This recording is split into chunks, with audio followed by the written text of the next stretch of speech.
The gold pocket watch in my hands felt like a lifetime of unspoken burdens. Its ticking a reminder that time never repays the years I've lost serving others.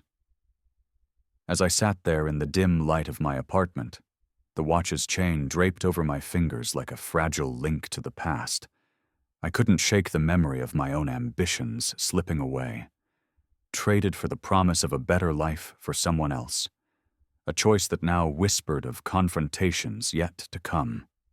This evening was meant to bridge the growing distance between us, to remind Sophia of the roots that had nourished her dreams, even as Michael's world threatened to eclipse them entirely. Yet, deep down, I knew this simple gift might expose the fractures in our family, forcing me to confront how my endless giving had been reduced to mere footnotes in their story of success. The apartment wrapped around me like an old coat, worn but familiar, in this quiet corner of Portland where the streets hummed with the everyday rhythm of folks just getting by. It was early evening, the kind where the summer sun lingered a bit too long, casting golden streaks through the blinds onto my kitchen table piled with envelopes, bills for the electric, the rent, reminders of the mortgage I'd never quite managed to secure for myself. Outside, neighbors chatted on stoops, the distant bark of a dog echoing the suburban pulse of Oregon life, where hard work was supposed to pay off, but often just kept you treading water. I, James Collins, had spent decades in that water, swimming against currents stronger than me. At 62, my back ached from years behind the counter at Bella Vista, but my resolve held firm, a quiet strength born from necessity. Sophia, my only child, was the light that had guided every step. Her voice on the phone earlier had carried that familiar mix of excitement and hesitation, as if she sensed the weight I carried but couldn't quite name it. Michael, her fiancé, loomed in the background of my thoughts, polished, ambitious, the kind of man who measured worth in bank balances rather than heartbeats. And then there was Aunt Mary, Michael's relative who'd be at dinner, her presence a neutral thread in the tapestry, watching without much interference. I rose from the table, the watch secure in its box, and glanced at the mirror by the door. The face staring back was lined with experience, eyes that had seen spotlights fade, and spotlights of a different kind, those harsh fluorescents over restaurant tables. I adjusted my polo shirt, the best one I owned, bought on sale last year, and headed out to my car, an old reliable sedan with over 100,000 miles, each one earned through tips and overtime. The drive to Hillsborough took me through layers of the city, from my crowded block where apartments stacked like forgotten promises, past middle-class homes with neat lawns, and finally into the upscale neighborhoods where gates whispered of exclusion. Sophia's home? No, Michael's home, really stood proud on a hill, its marble foyer gleaming under recessed lights as I pulled up.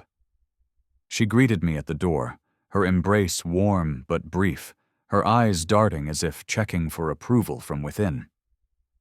"Dad, you made it," she said, her smile bright yet edged with something unspoken. At 28, she carried herself with the poise of someone who'd climbed far, her dress casual but expensive, a far cry from the hand-me-downs of her childhood. "Of course, sweetheart. Wouldn't miss it."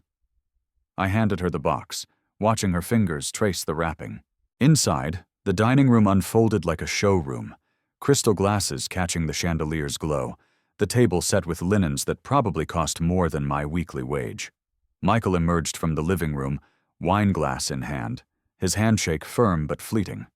"James," he said, his tone polite on the surface, eyes lingering on my clothes as if cataloging deficiencies. Aunt Mary was already seated, her expression mild, a woman in her 70s who'd seen enough family gatherings to know when storms brewed beneath calm waters. We settled around the table, the air thick with the scent of roasted meat and herbs, a meal that screamed abundance. Conversation started light, wedding plans bubbling up like champagne. "How's the guest list shaping up?" I asked, trying to weave myself in. Michael sliced his steak with precision. Intimate, you know. Close friends, my partners from the firm, some city folks who could open doors. Sophia nodded, her fork pausing. And family, of course. Of course, Michael echoed, but his glance my way carried a shadow. As plates emptied, I unwrapped the watch for her. This was your grandfather's. He carried it through the mills, through tough times. Thought it might mean something for your new start. Sophia's eyes softened. It's beautiful, Dad. Michael barely looked. Vintage piece, could fetch a decent price from collectors. The words landed like a dismissal, turning heritage into commodity. I swallowed the sting, focusing on the clink of silverware, the way Aunt Mary's throat cleared uncomfortably. Talk turned to costs the dress at $12,000, flowers $15,000, the whole affair ballooning to $200,000. Each number was a reminder of my own ledger. $42,000 a year for Berkeley, $18,000 for room and board, $3,000 down on her first car, $2,000 for her apartment deposit, over $200,000 scraped from double shifts, feet throbbing, smiles forced for rude customers. Yet here, it felt invisible. I've been thinking about the atmosphere, Michael said finally, setting down his fork. My guests are executives, council members. This is networking as much as celebration. Sophia's hand tightened on her napkin. Michael, he pressed on. James, let's be direct. You're a waiter. It might not fit. The room spun. Aunt Mary shifted. Sophia's voice rose in protest, but Michael's gaze held steady, boardroom authority in a family setting. I found my words. I raised her, paid for everything that got her here. Admirable, he cut in, but reality is you serve food. My world creates opportunities. Blood rushed in my ears, the chandelier's light suddenly harsh. Sophia was speaking, defending half-heartedly, but the damage seeped in. Aunt Mary suggested coffee, breaking the moment, but the tension lingered like overcooked meat.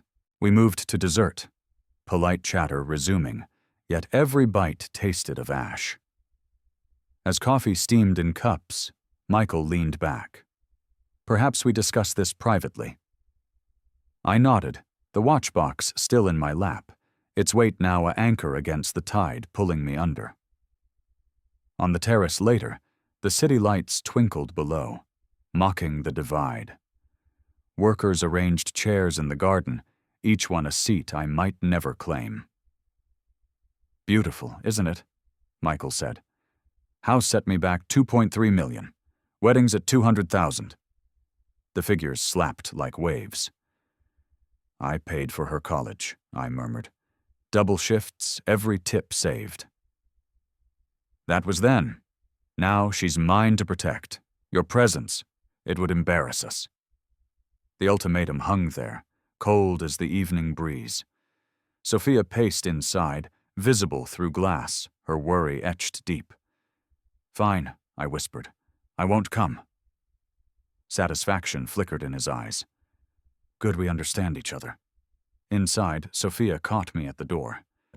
Dad, wait. It's okay, sweetheart. I kissed her forehead, the watch still mine. The drive home blurred, worlds shifting from luxury to reality, my apartment waiting with its silent photos of better days. I set the watch on the table, staring at its gleam. Grandfather's legacy, not for sale. My phone buzzed Sophia, tears in her voice. I'm sorry. Sometimes life isn't fair, I said, but I'll be there for you somehow. After hanging, darkness settled. Michael's words echoed. Just a waiter. But waiters are invisible, essential, unnoticed. I pulled out my uniform, its fabric familiar. Tomorrow I'd call Antonio. The watch promised reclamation. As I pulled up to their marble-floored mansion, I gripped the watch box tighter, unaware that this evening would ignite the spark of betrayal I'd long ignored. Michael's handshake was as cold as the crystal wine glasses on his table, his eyes appraising me like a relic from a forgotten era. The chill of that grip lingered on my skin as I took my seat, stirring echoes of past slights I'd brushed aside for Sophia's happiness. Yet tonight, it hinted at a brewing storm where old wounds might demand reckoning. This gathering was supposed to celebrate their upcoming union, but it quickly unraveled into a showcase of disdain, pushing me to the edge of tolerance and revealing the true cost of my silence in the face of growing entitlement. The dining room in their Hillsborough home enveloped us like a polished exhibit, the summer twilight filtering through tall windows onto a table laden with fine china and silver that gleamed under the ornate chandelier. It was the sort of space that screamed achievement, far removed from the cozy kitchens of my youth in Portland's older neighborhoods, where family meals meant potluck contributions and laughter over mismatched plates. The air carried the rich aroma of herb-crusted prime rib and garlic mashed potatoes, a meal prepared by a caterer rather than hands that knew the family stories, creating an atmosphere of contrived elegance laced with underlying strain. Michael dominated the room with his assured posture, his suit tailored to perfection, exuding the confidence of someone who'd climbed corporate ladders without looking back.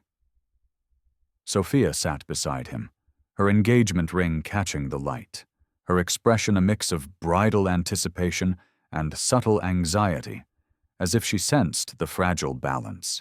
Aunt Mary, with her silver hair pinned neatly and a string of pearls at her neck, offered a benign presence, her role more observer than participant, her occasional smiles polite but distant. And I, James, felt like an intruder in my own daughter's world, my pressed khakis and polo a stark contrast to their finery, my hands calloused from years of carrying trays now folded awkwardly in my lap. We began with small talk as the salad course arrived, forks clinking softly against plates. "The venue's booked solid," Sophia said, her voice brightening the room. "Bella Vista, it's going to be magical." I nodded, pride swelling despite the unease. "Antonio's place. Good choice. He's built that from nothing." Michael sipped his wine, a deep red that probably cost more than my grocery bill. "Yes, well, we needed something upscale. My colleagues expect a certain standard." Aunt Mary chimed in mildly. "Weddings these days are quite the production. In my time, it was church and punch in the basement." Laughter rippled, but Michael's was measured. As the main course was served, conversation shifted to the details: the photographer at $8,000, the band another $10,000. I listened, offering nods, but each figure twisted something inside me, reminders of my own calculations. The overtime hours to cover Sophia's textbooks, the skipped vacations to fund her study abroad trip. "Tell us about the watch, Dad," Sophia prompted, perhaps sensing my quiet. I unwrapped it carefully, the gold surface warm under my fingers. "Your grandfather carried this through the factories after the war.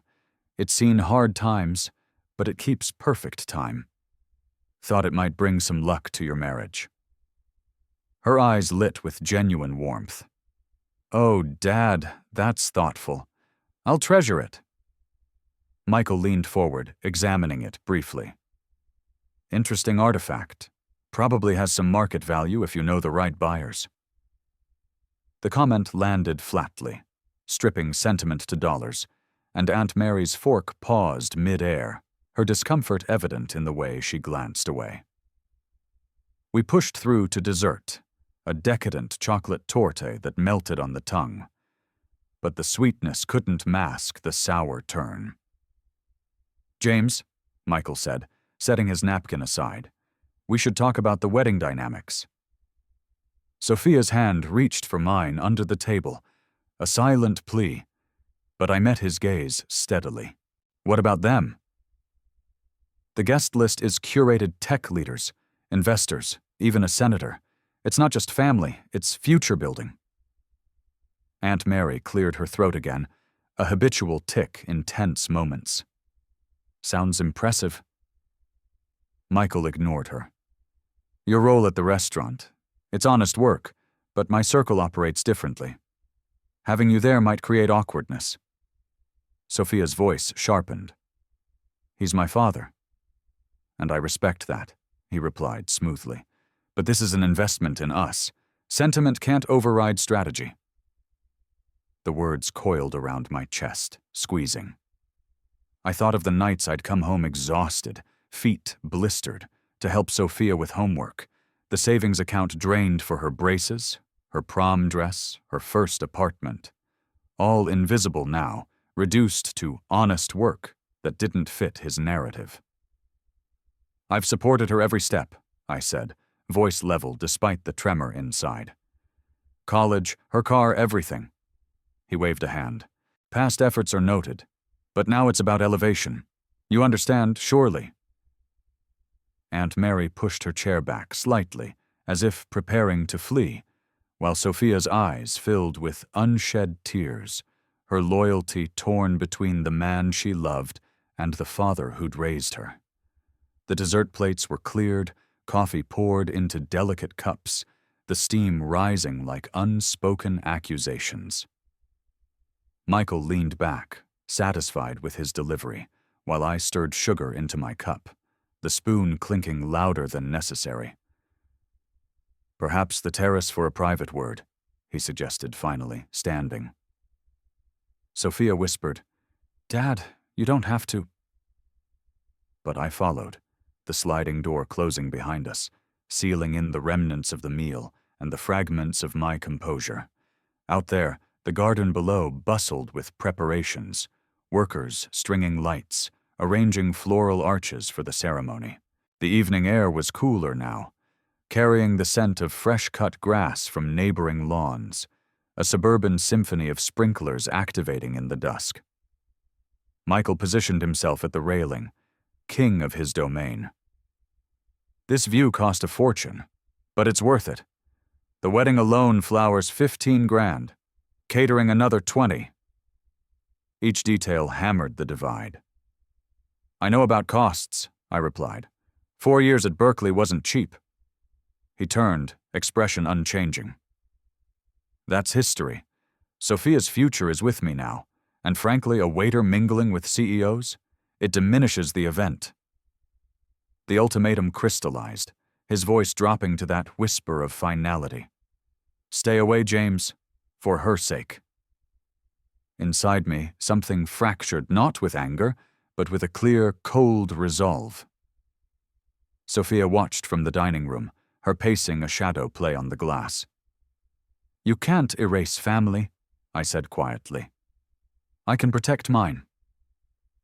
His satisfaction was palpable, a man used to winning negotiations. Aunt Mary appeared at the door briefly, murmuring about heading home, her exit a quiet punctuation to the discomfort. Back inside, Sophia pulled me aside. This isn't right, I hugged her, the watchbox pressing between us. Focus on your joy, sweetheart. But as I drove away, the mansion shrinking in the rear view, the night's revelations churned. Michael's arrogance wasn't just words. It was a barrier built on my foundations. Home awaited, its simplicity a balm, but sleep evaded me. The watch on my nightstand ticked onward, marking the hours until dawn, when decisions would form. Antonio's face tomorrow might hold answers, but for now, the betrayal settled deep, a seed of action taking root. In the quiet, I replayed Sophia's torn expression, Aunt Mary's unease, Michael's smug certainty. By morning, the path clarified. Invisibility as strength. As I stepped onto the terrace with him, the city lights below mocking my small life, I sensed this conversation would shatter the fragile peace I'd maintained for Sophia's sake. The terrace railing felt like a barrier between worlds, Michael's voice slicing through the evening air like a verdict from on high. Gazing down at the garden where workers hammered stakes for the archway, I recalled the pawnshop receipt from years ago, when I'd traded a cherished memento for essentials, a subtle echo that this moment of exclusion might awaken a defiance long buried under duty. This confrontation was the tipping point, stripping away any illusion of family harmony and compelling me to forge a path of quiet resistance, transforming hurt into calculated presence. The terrace extended like a stage overlooking the manicured expanse of Michael's property in Hillsborough, the summer dusk settling in with a gentle haze that softened the edges of the distant Portland skyline. Below, the garden buzzed with activity workers unfolding white chairs in neat rows, their voices carrying faintly on the breeze, interspersed with the whir of a drill securing the altar platform. The air held the fresh scent of trimmed hedges and blooming jasmine, a picture-perfect suburban idyll disrupted only by the authoritative chill between us, far from the communal backyards of my old neighborhood, where barbecues brought folks together without pretense. Michael leaned against the railing, his silhouette sharp in the fading light, exuding the unshakable poise of a man who bent life to his will. His eyes, calculating and detached, betrayed no hint of remorse, only the impatience of someone addressing an inconvenience. Sophia remained visible through the glass doors, her form pacing the dining room with agitated steps, her concern a silent undercurrent to the scene. Aunt Mary had retreated further inside, perhaps to the kitchen, her role as a passive spectator complete for the evening. And I stood there, James Collins, feeling the weight of 62 years pressing down, my hands gripping the gift box as if it were a lifeline, my resolve hardening amid the isolation. He began without preamble, gesturing expansively at the preparations below. Look at this $200,000 transforming a backyard into something extraordinary. The tent alone is $20,000, imported linens, custom lighting to make it feel like a gala. The extravagance rolled off his tongue like a sales pitch, each detail a brick in the wall he was building between us. I watched a worker adjust a bouquet of lilies, their white petals pristine, and thought of the modest bouquet I'd bought for Sophia's high school graduation. Funded by extra hours bussing tables. I see the effort, I replied evenly, though my throat tightened. Sophia's worked hard for this moment. He turned, his smile thin.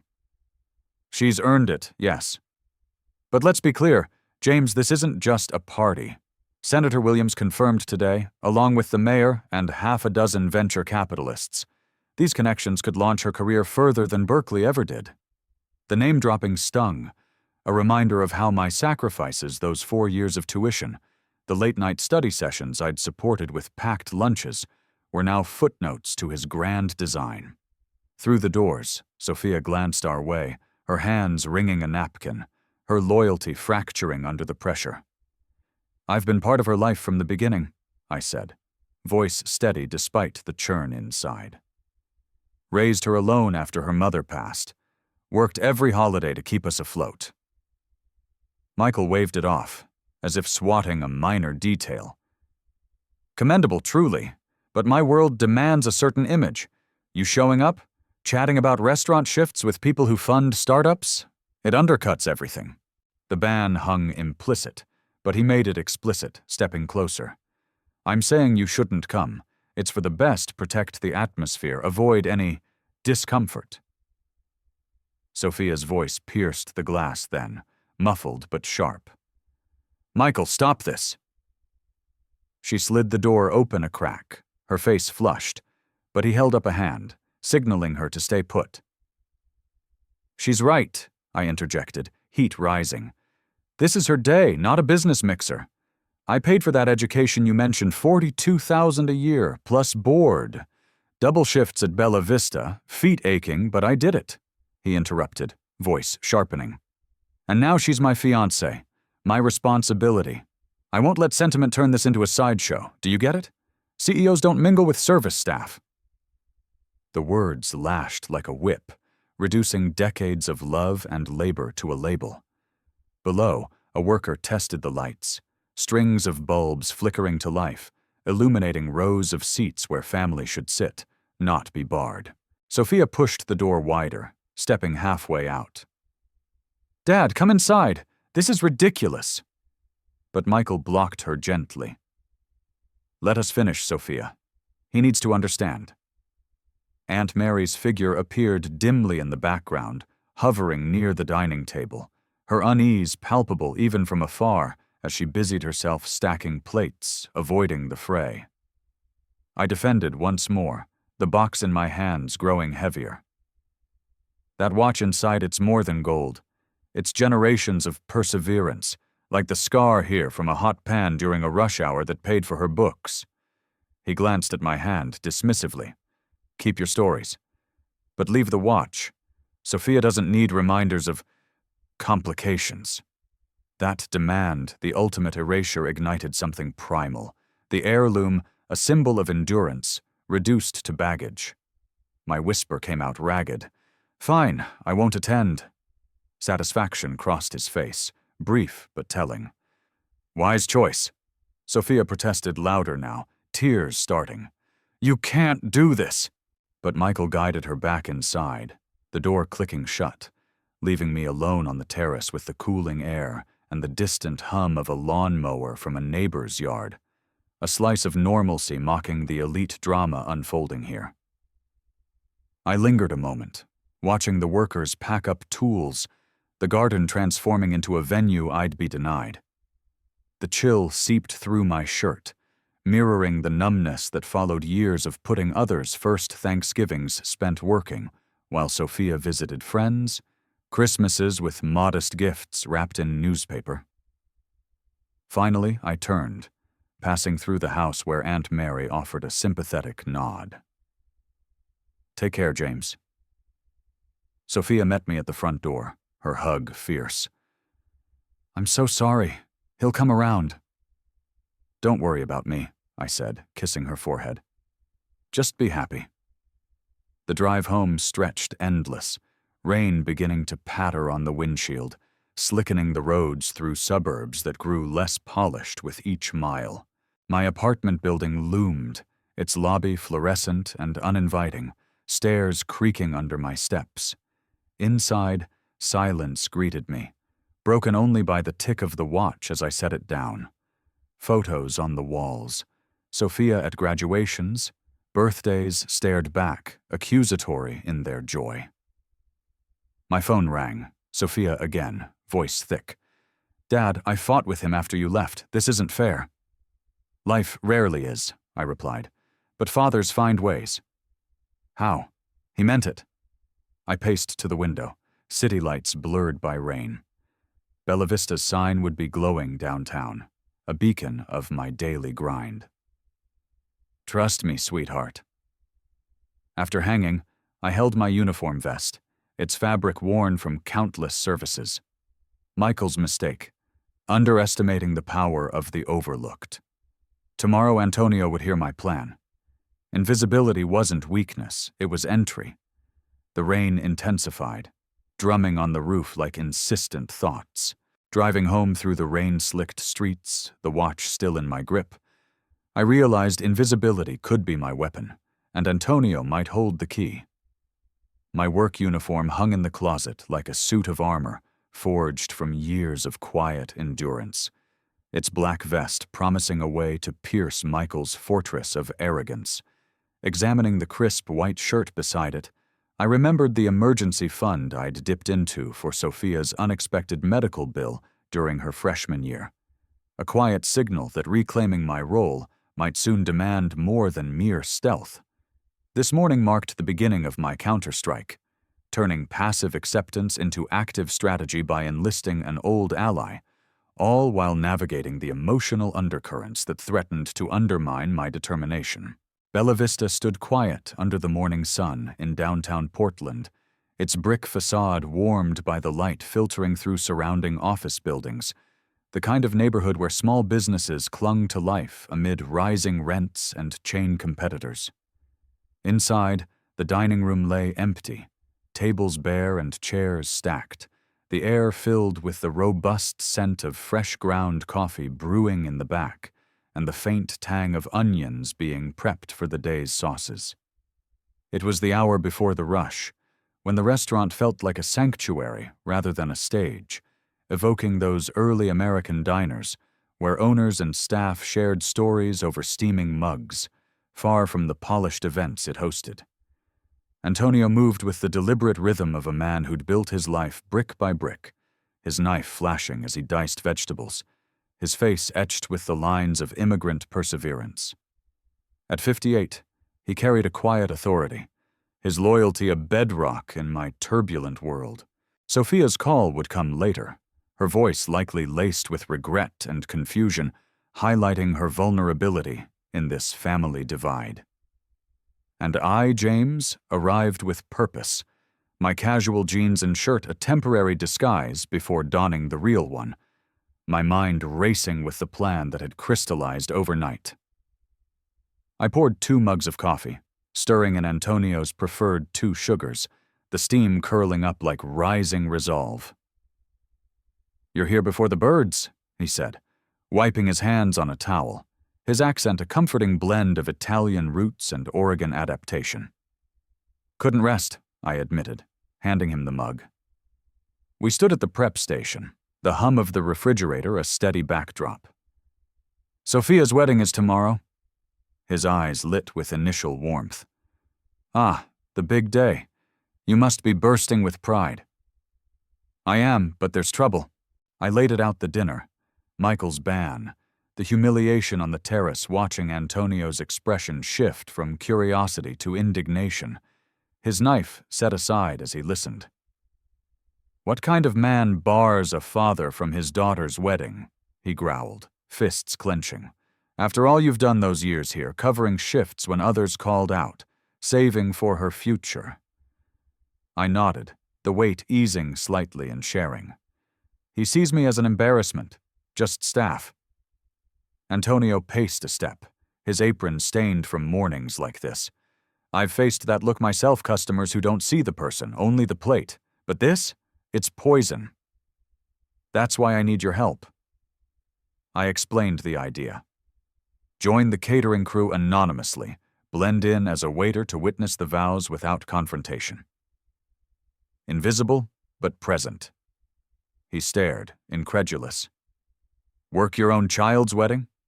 James, that's no place for a father front row, not trays in hand."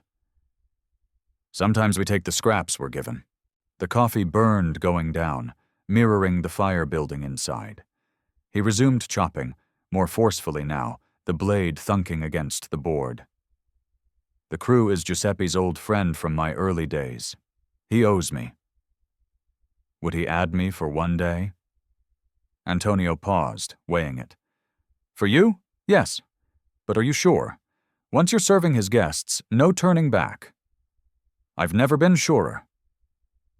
We discussed logistics setup at 11, black pants and white shirt, the bow tie if needed.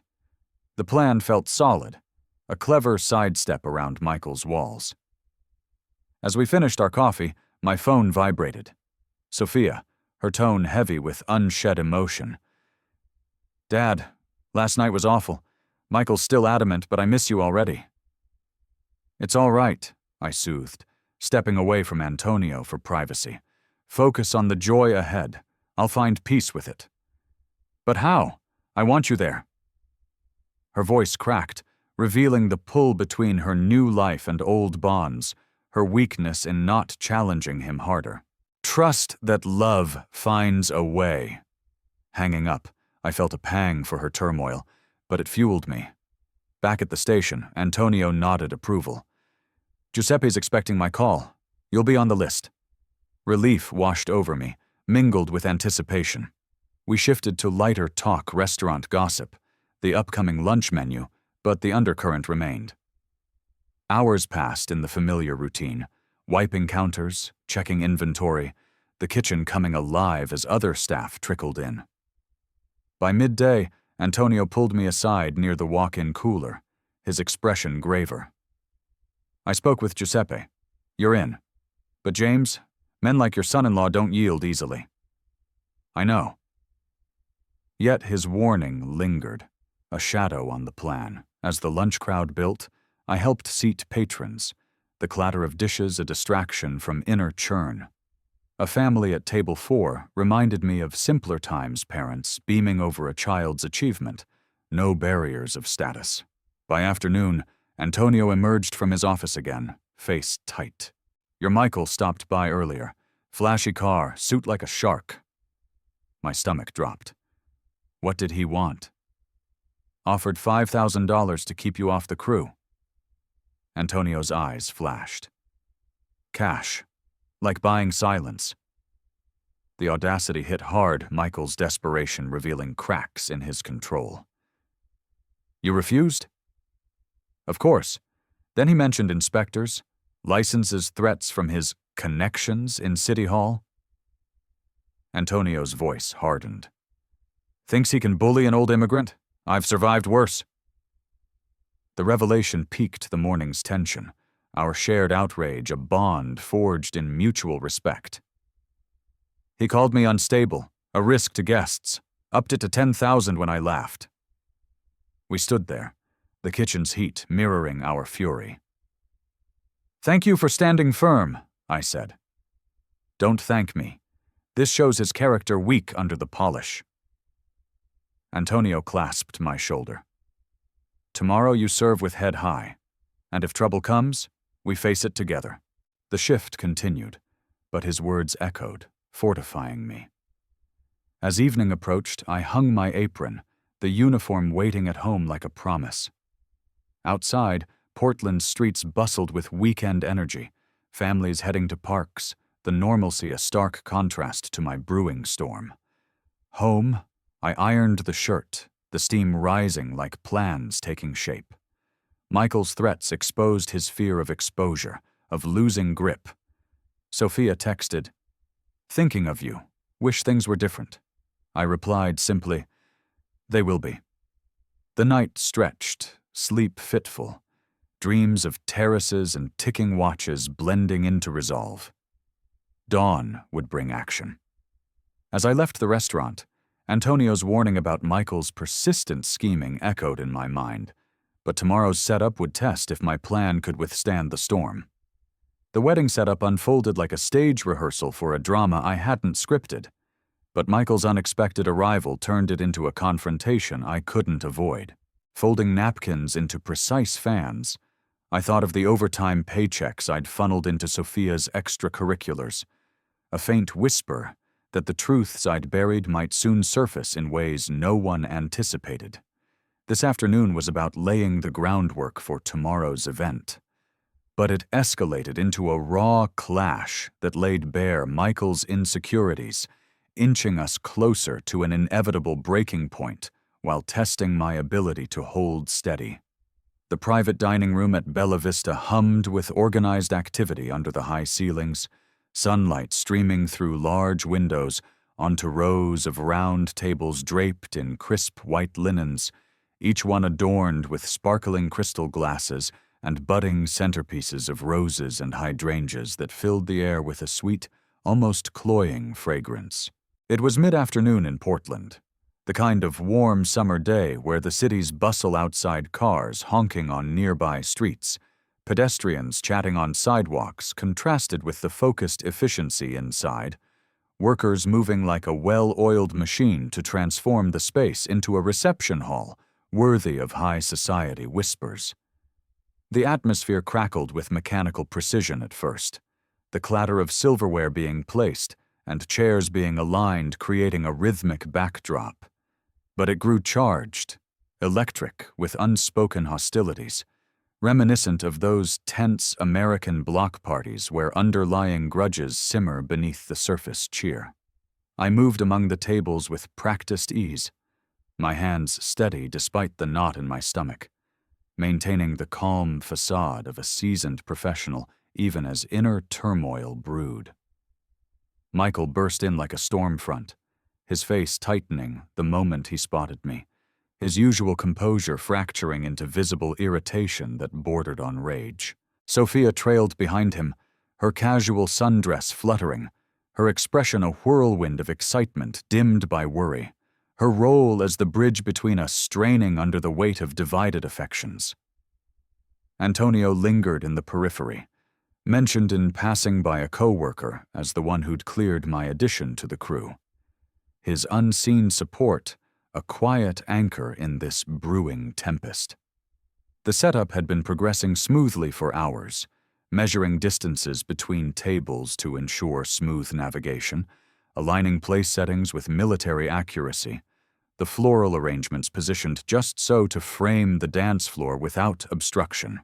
I was in the midst of securing a vase when laughter echoed from the lobby, Sophia's voice bright and nervous, followed by Michael's deeper tones directing some last-minute adjustment.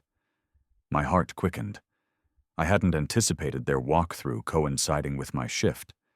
But there they were, stepping into the room like owners inspecting their domain. "Dad." Sophia's eyes widened in surprise, then softened with a mix of relief and concern as she hurried over, embracing me briefly amid the half-set tables. "What are you doing here?" "Helping Antonio with preparations," I replied evenly, keeping my tone light, though my pulse raced. A nearby worker glanced our way curiously before returning to stringing fairy lights along the walls. Michael's approach was slower, his gaze narrowing as recognition dawned. "This can't be serious." His voice carried that boardroom edge, sharp enough to cut through the room's hum. Sophia turned, confusion etching her features. "He's just assisting." "Assisting?" Michael interrupted, his volume rising slightly, drawing a few heads from the setup crew. "After our discussion? This is deliberate interference." I straightened a chair, forcing composure. "I'm here to work, nothing else. Antonio needed an extra hand." The accusation hung heavy, Michael's face flushing as he gestured at the opulent setup, the gleaming utensils on a side table reflecting our distorted images, mine calm, his contorted. "You're twisting this into some victim play, forcing your way in where you don't belong." Sophia stepped between us, her hands raised placatingly. "Please, both of you. This is supposed to be about celebration." But Michael's control was slipping, his words tumbling out like pent-up frustration. "He knows exactly what he's doing, humiliating me in front of everyone by playing the martyr." The crew pretended to focus on their tasks, their artificial chatter about table placements underscoring how isolated this personal drama felt amid the collective effort, much like those crowded holiday fairs where family arguments erupt unnoticed in the throng. I met his stare levelly. "I belong where my daughter is, even if it's carrying trays." Sophia's plea grew desperate. "Michael, stop. Dad, you shouldn't have to." "Shouldn't have to?" Michael snapped, pointing at me now. "This wedding costs more than his annual salary 5 years' worth, easily, and he turns it into a statement about his pride?"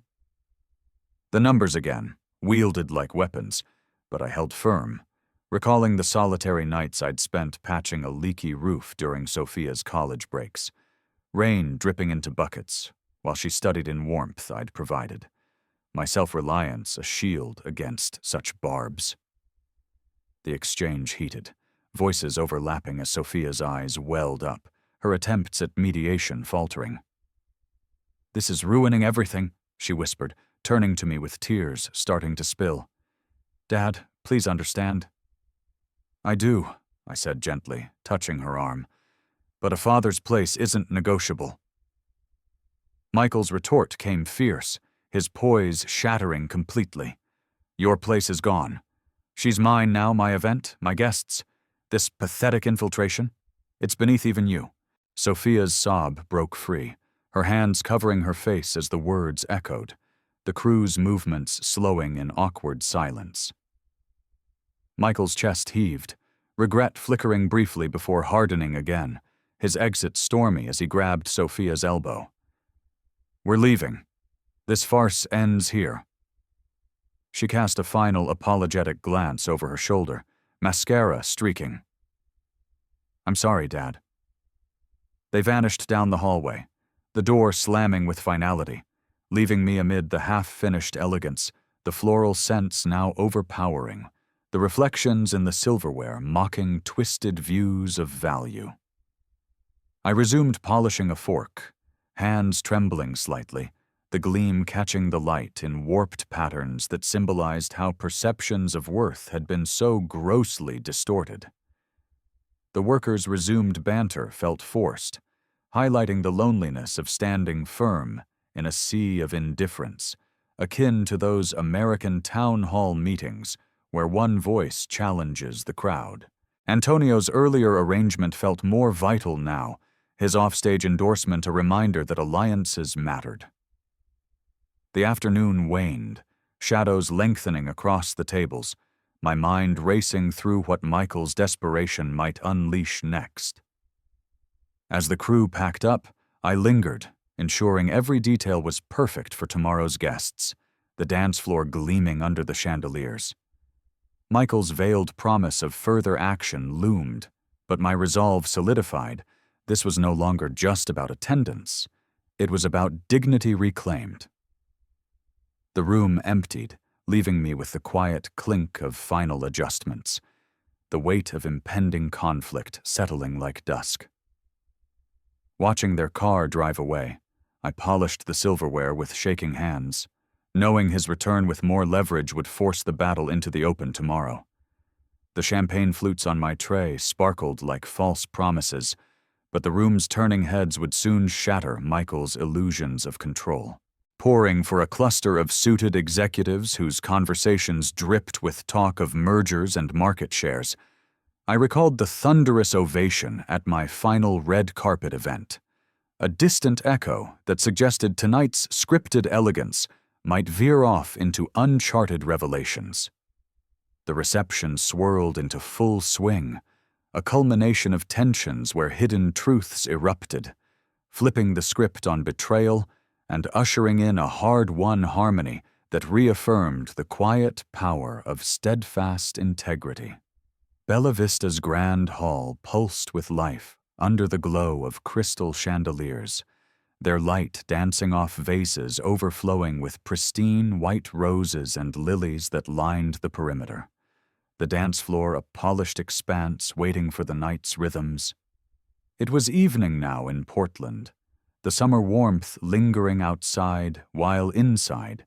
The air buzzed with laughter and the clink of glasses, the scent of gourmet hors d'oeuvres, seared scallops, and herb-infused bruschetta wafting from passing trays. The atmosphere started buoyant, a tapestry of celebration woven from toasts and well-wishes, but it would morph into stunned silence before blooming into genuine warmth, much like those classic American galas where surface polish gives way to heartfelt connections, the kind boomers recall from community halls during milestone anniversaries.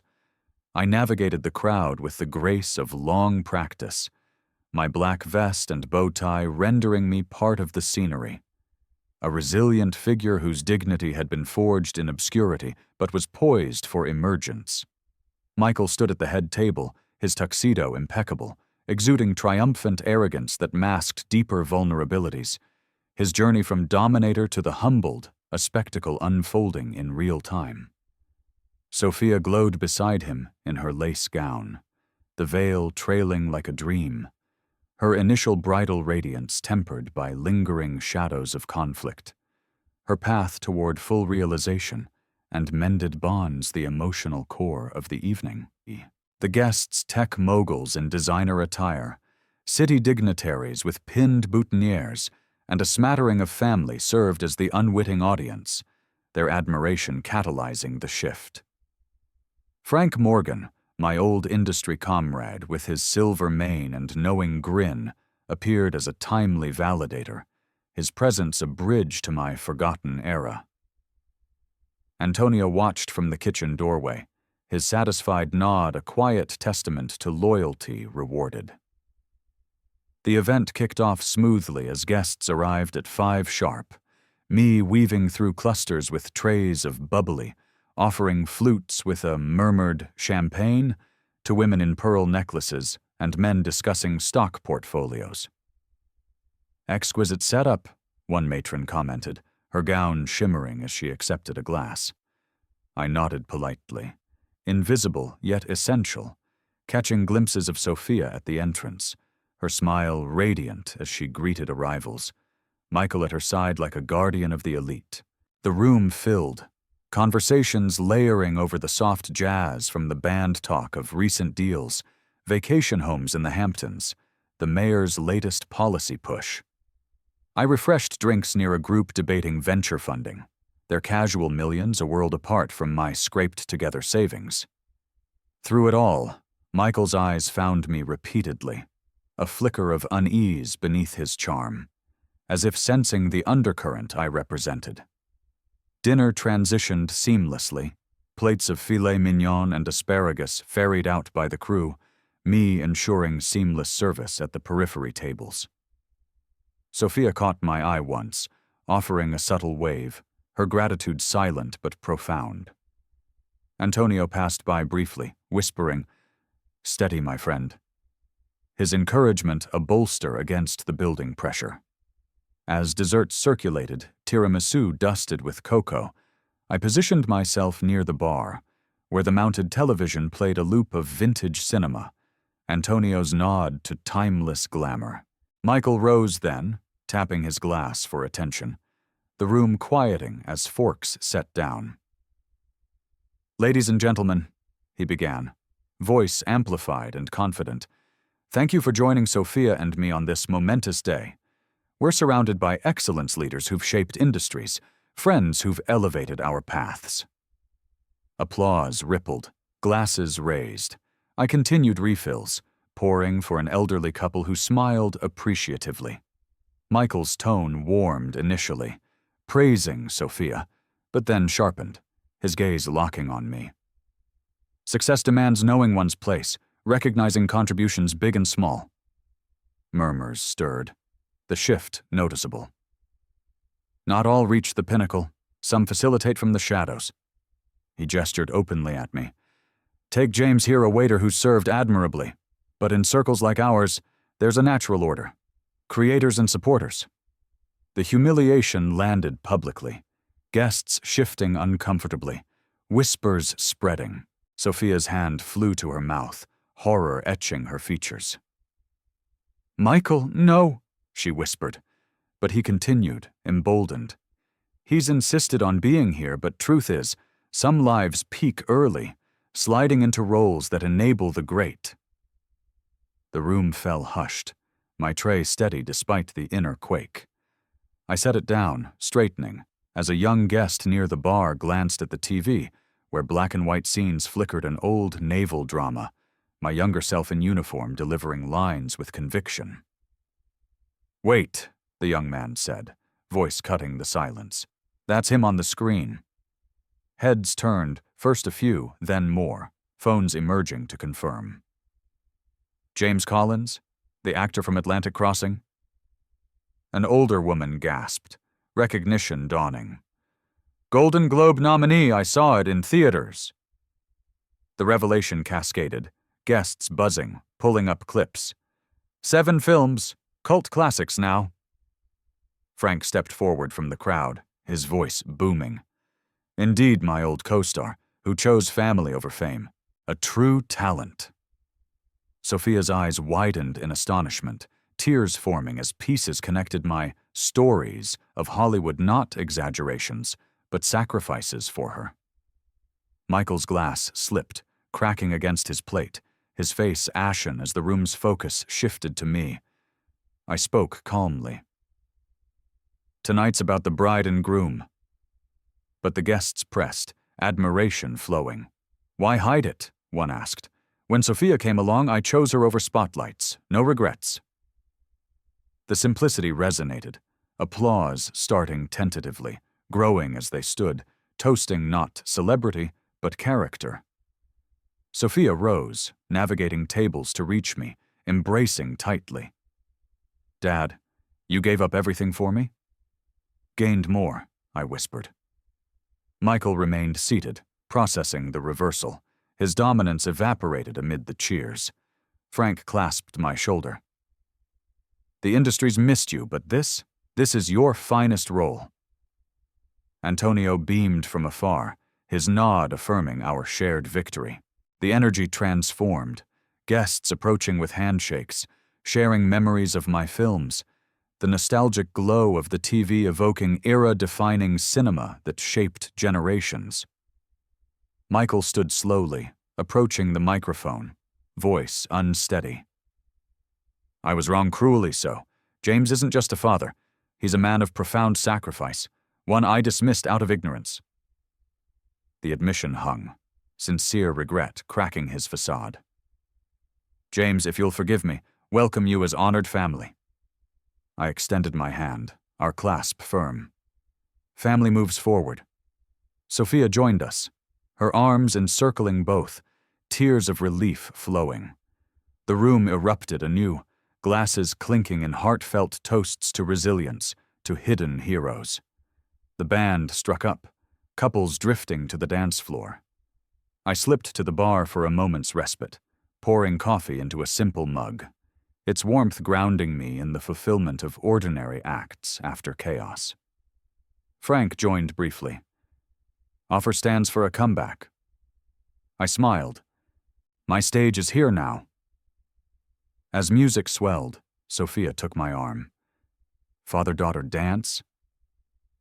We moved under the mirrors, her veil a soft cascade, the circle of guests applauding like a community rally around a long-overdue honor. Michael watched, gratitude softening his features, the night's justice complete. As Sophia and I danced under the mirrors, her veil enveloping us both, I knew this wasn't just an ending, but a new chapter where respect had finally been earned.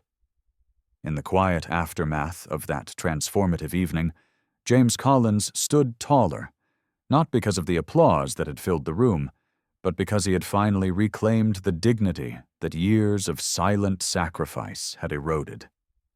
The gold pocket watch, once dismissed as mere vintage, now rested in Sophia's hands as a symbol of unbreakable family bonds, its ticking a steady reminder that true value transcends monetary worth. Michael's apology, raw and public, marked the fall of arrogance. A man who had built his world on superficial pillars only to watch them crumble under the weight of genuine character. Sophia's tears, once born of conflict, now flowed from profound gratitude, her eyes reflecting the father she had always known, but never fully understood until that pivotal revelation. As they danced, the mirrors around them captured not just their forms, but the essence of redemption. A father and daughter united in a moment that healed old wounds. Antonio's knowing smile from the kitchen doorway spoke volumes, a testament to the power of loyalty among those who toil in the shadows. Frank's offer of a Hollywood return faded into irrelevance, for James had discovered that the greatest roles are lived, not performed. The guests, once distant elites, now approached with respect, their handshakes carrying the warmth of newfound admiration for a man who chose love over limelight. In that hall, adorned with roses and lights, the air shifted from tension to triumph, evoking the cathartic release of long-held resentments. James felt a surge of empowerment, his heart swelling with the validation that his sacrifices, those endless shifts, the forsaken dreams had not been in vain. Michael's shame, etched on his face, served as a poignant lesson in humility, a reminder that arrogance invites its own downfall. Sophia whispered words of pride, her voice trembling with emotion, bridging the gap that entitlement had widened. The band's melody wrapped around them like a comforting embrace, stirring memories of simpler times when family meant everything. Aunt Mary's quiet nod from her seat conveyed unspoken approval, a subtle acknowledgement of justice served. As the night wore on, conversations turned to stories of personal triumphs, inspired by James's quiet resilience. The champagne, once a tool of invisibility, now toasted to visible worth, each bubble rising like bubbles of long-suppressed joy. In his modest apartment later, James reflected on the journey, from victim of betrayal to architect of his own vindication. The philosophy remains. True worth lies in character, not status. Self-respect, once eroded by ungrateful demands, bloomed anew, a flower rooted in boundaries firmly set. Arrogance, Michael's fatal flaw, had consequences that echoed beyond the reception, a ripple in his carefully curated world. Family, redefined that night, meant honoring the givers, not exploiting their generosity. For older Americans who have poured their lives into others, only to feel overlooked, this tale resonates deeply, validating the quiet strength that endures. James's empowerment came not from revenge's fire, but from the calm assertion of his value. Setting boundaries, he learned, is an act of love for oneself and for those who truly care. The true meaning of family emerged clearer. It's built on mutual respect, not one-sided sacrifice. Emotions swirled in James's chest, relief, pride, a touch of sorrow for what was lost, but ultimately, satisfaction prevailed. Michael's transformation, though incomplete, hinted at growth, a seed planted in fertile soil of regret. Sophia's renewed bond with her father promised future gatherings free of shadows. Antonio's friendship, steadfast through threats, exemplified the alliances that sustain us. Frank's appearance, a bridge to the past, reminded James that choices define us more than accolades. The television's flicker, accidental yet fateful, underscored life's serendipitous justice. Guests' applause lingered in memory, a chorus affirming that hard work deserves recognition. In the dance's swirl, James felt liberated, his steps lighter without the burden of invisibility. Catharsis washed over him, cleansing the bitterness of betrayal. For parents who felt unappreciated, this story offers solace. Your worth is inherent, not bestowed. Arrogance blinds, but truth illuminates, as Michael's public humbling proved. Self-worth, reclaimed, becomes an unshakable foundation. Family thrives when gratitude replaces entitlement.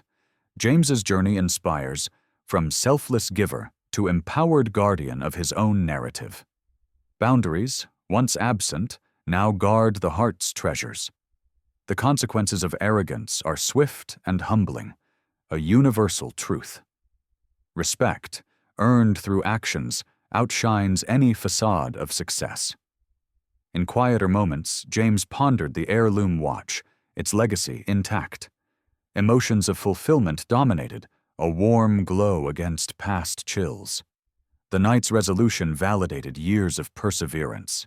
For an audience valuing fairness, this tale affirms that justice prevails. Strength lies in quiet resolve, not loud dominance. Self-worth blooms when nurtured, not neglected. Family's true essence, shared journeys, not solitary burdens. James emerged stronger, his spirit unbroken.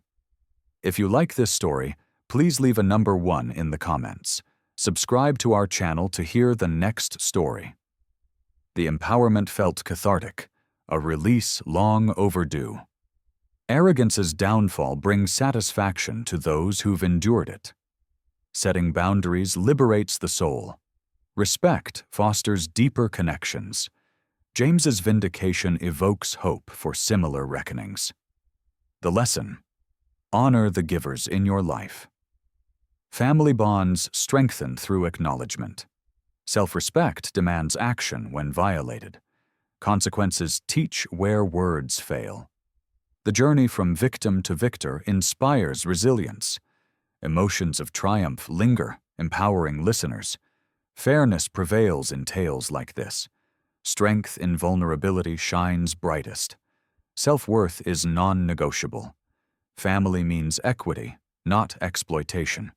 James's story validates parental devotion. Boundaries protect the heart. Arrogance crumbles under scrutiny. Respect rebuilds what entitlement destroys. The true meaning: love with reciprocity. Catharsis comes from standing firm. For older hearts, this resonates profoundly. Empowerment through truth heals. The night's applause echoes eternally. Justice, served subtly, satisfies deeply. Family redefined brings peace. Self-respect reclaimed is victory. The philosophy endures in every tick of time. Emotions swell with each reflection. Subscribe if moved for more tales of triumph.